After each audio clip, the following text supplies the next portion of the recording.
At first glance, the pictures seem like something from San Francisco in 1906, or Germany in 1943. In one photo, the remains of a brick building loom above the street, nothing left except one defiant corner that somehow survived the onslaught. In other photos, there are collapsed roofs with dark smoke arcing across the clear sky, and trees with leaves incinerated. But these aren't black and white pictures from long ago.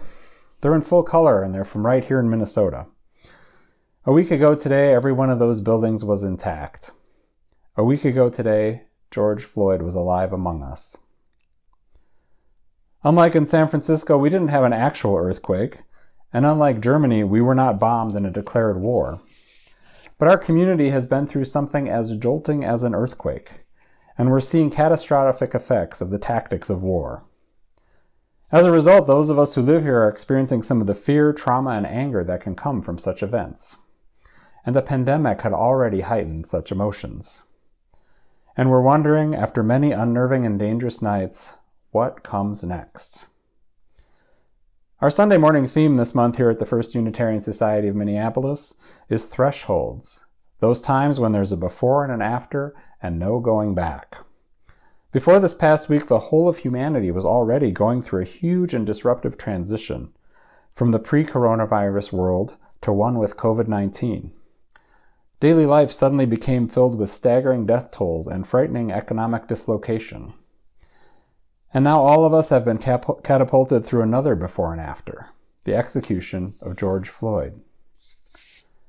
Both of these transitions are marked by profound grief, anger over misused power, gross racial injustices, and vast uncertainty. And to paraphrase Winston Churchill, we're not even at the end of the beginning of either situation. Trauma is being experienced very differently among different levels of privilege, but there is still trauma all around. That trauma, along with all the other emotions, can make it hard to process what has happened or think about what might come next. Even the best informed people can't predict where things will go, either in the fight against white supremacy culture or the destructive trajectory of the coronavirus. To get through this time and look ahead, it can be helpful to acknowledge the heavy grief you may be carrying. Lamentation can be an important practice, to name and acknowledge losses that are beyond our control. It takes humility to accept that we may need to grieve and lament. It takes humility to acknowledge that there will always be things that we didn't know, or that we've been told but haven't fully heard. It takes humility to listen as we try to determine what's next. So I want to talk today about what we have seen this week, what many of us have relearned or newly learned, and what many already knew.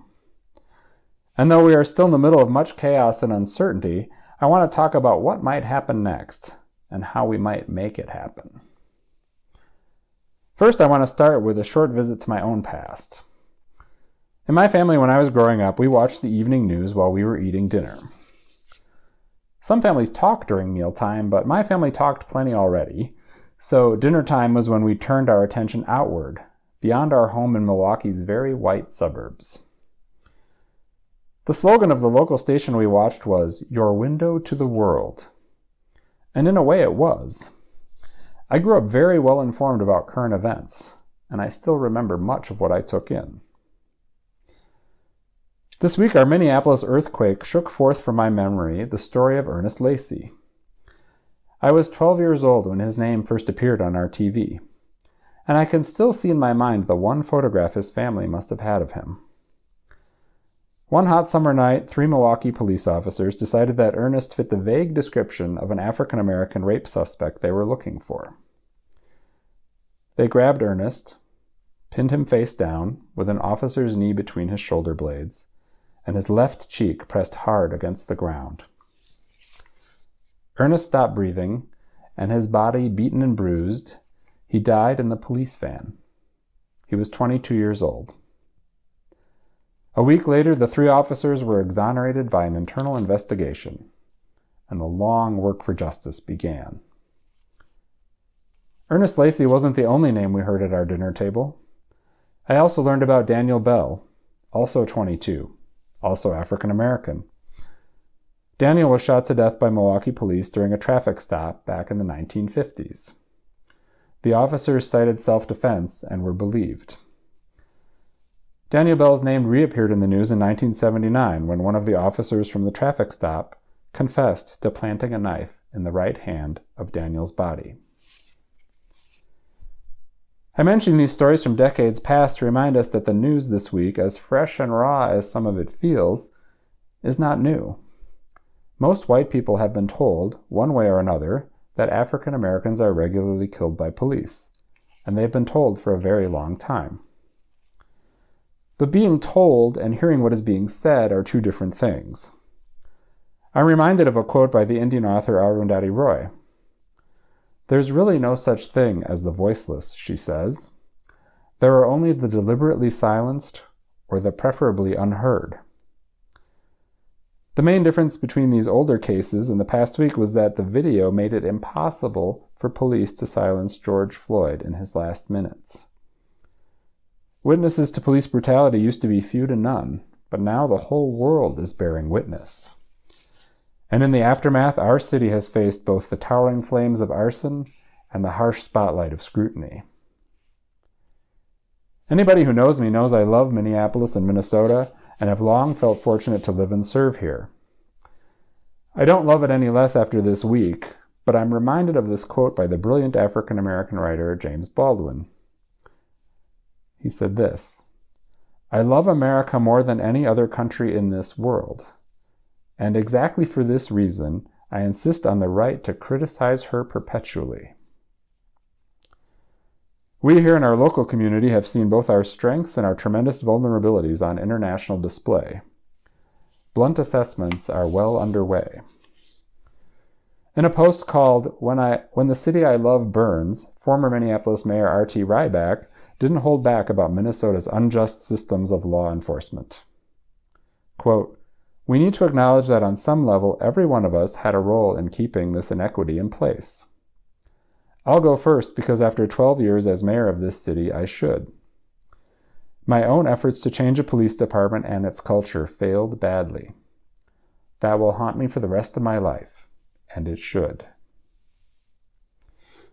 On the national level, David Vondrelli of the Washington Post asks us many questions about accountability. "It's not enough," he says, "for Minneapolis to fire the four or even to prosecute them. The entire department needs to ask why these individuals fit into its culture. Why did Officer Derek Chauvin think he could be filmed crushing the life out of a man without consequence? Why did three fellow officers think that they'd be better off letting Chauvin do it than if they stopped him?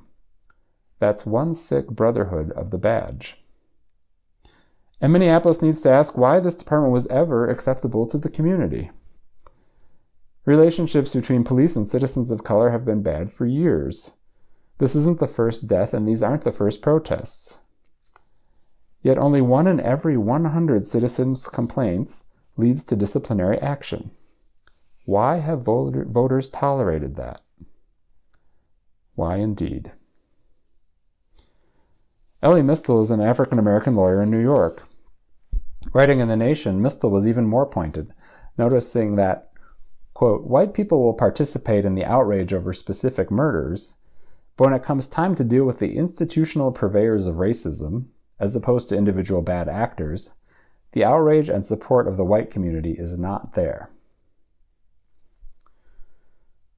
Since moving here nearly 30 years ago, I've known that our police department was violently corrupt. I came here at a time when Native Americans were transported in the trunk of a police car, and when a single officer could rack up millions of dollars in brutality settlements and still keep his job and pension. None of that has really changed.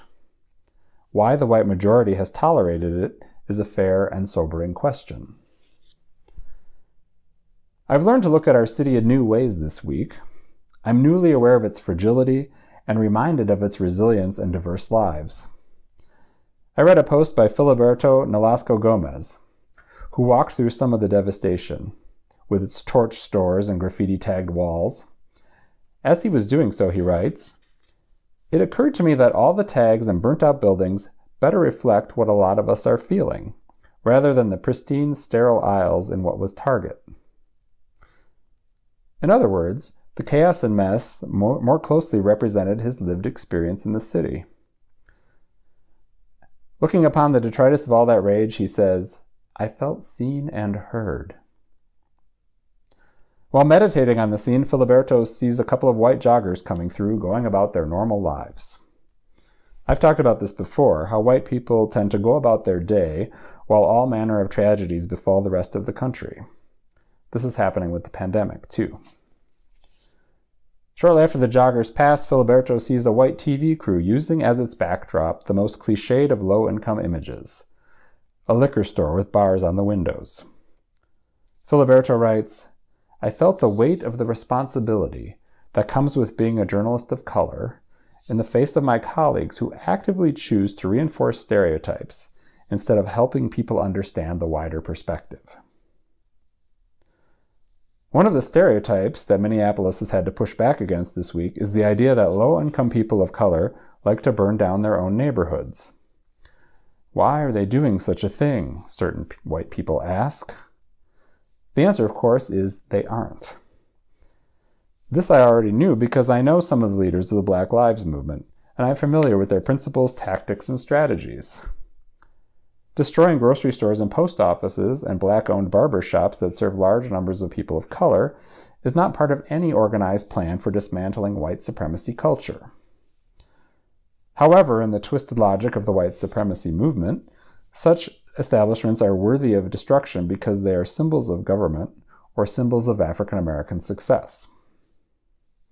That's what most of the burning has been about. Not rage, but creating chaos. Heather Cox Richardson is a history professor who has a large Facebook following and who is on watch against authoritarianism.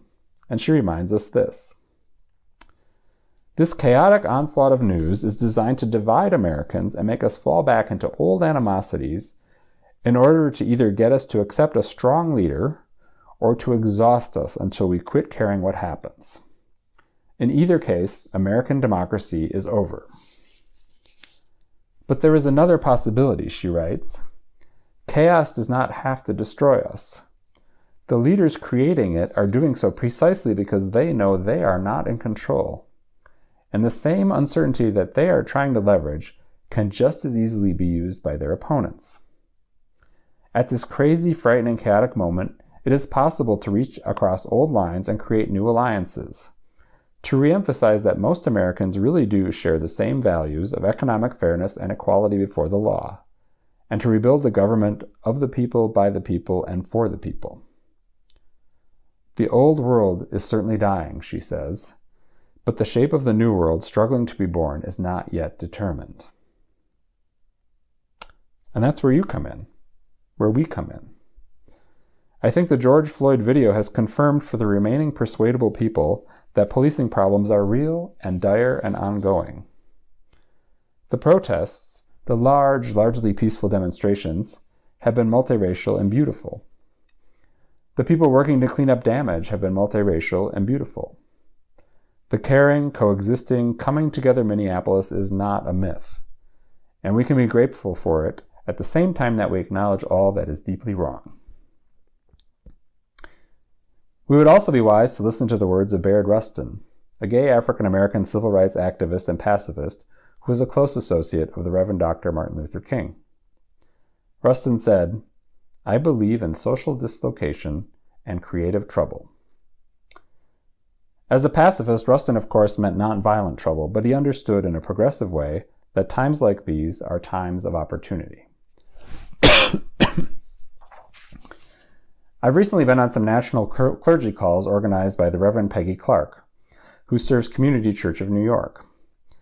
She also thinks this time of pandemic and uprising, is a time to act.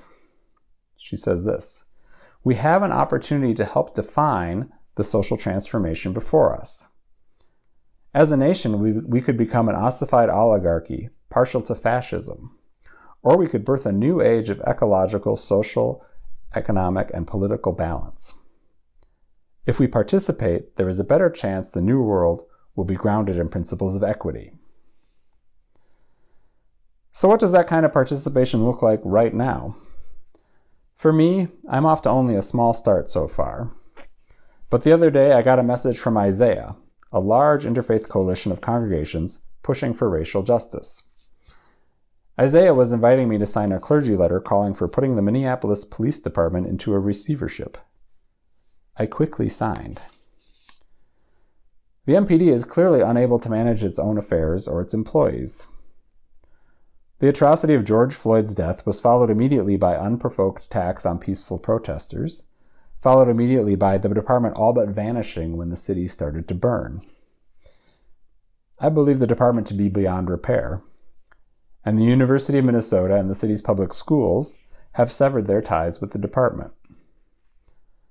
Several community leaders I respect have endorsed the idea of abolishing the police and reallocating resources to social workers, conflict mediators, and mental health professionals. If you have a New York Times subscription, check out a new essay called "No More Money for the Police." I was also interested to learn about the dissolution and reconstitution of a police force in Northern Ireland. Some officers were kept, and some were not. Our city's lethally flawed, widely distrusted department might be a good candidate for exploring some of these concepts. Another way to participate in change right now is to work on economic issues. The same voters who have tolerated unequal treatment by police for so long have tolerated the often deadly differences in health care access, sick leave, and basic wages. Like police brutality, brutal differences in life expectancy by demographics and zip code have been visible to anyone paying attention, and horrible for millions of Americans.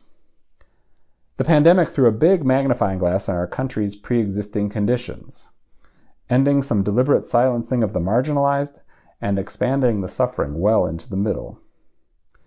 So find your candidates in this year's elections, look through their platforms, and push them toward positions that protect people over capital, and that center the need for universal health care. Human thriving should be foremost. And finally, although we are still reeling from the destruction of the past several days, I hope you'll remember that taking to the streets in nonviolent protest to give form to grief and grievance is still an incredibly valuable tool. How much longer might it have taken for charges to be filed? Would charges even have been filed without the mass gatherings calling for justice for George Floyd? Even with the pandemic going on, I hope each of you will keep protest as a tool in your toolbox. And here's why.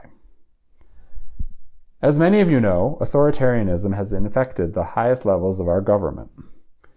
Authoritarians can be stopped, but the ballot box is no guarantee. Action in the streets is often required, and it may be required of us. So it's not a bad thing that Americans are having this chance to exercise their protest muscle, because there's a reasonable chance we'll need it to preserve our democracy. I want to close by going back to those pictures I talked about at the beginning. Pictures of places we loved, buildings where memories and livelihoods were made, streetscapes that were etched in our minds and oriented us in the world. Even as I have grieved the loss of our shared landscape, I have been humbled by the number of Minneapolitans who have said, "Our business will be back. George Floyd won't be. Let's focus on what's important and work for justice." We face a long road of grief and rebuilding, but let's think again of San Francisco and Germany. They rose from the ashes, were gloriously restored, and are beacons to the world. If we create a just and beautiful new Minneapolis, we can do the same.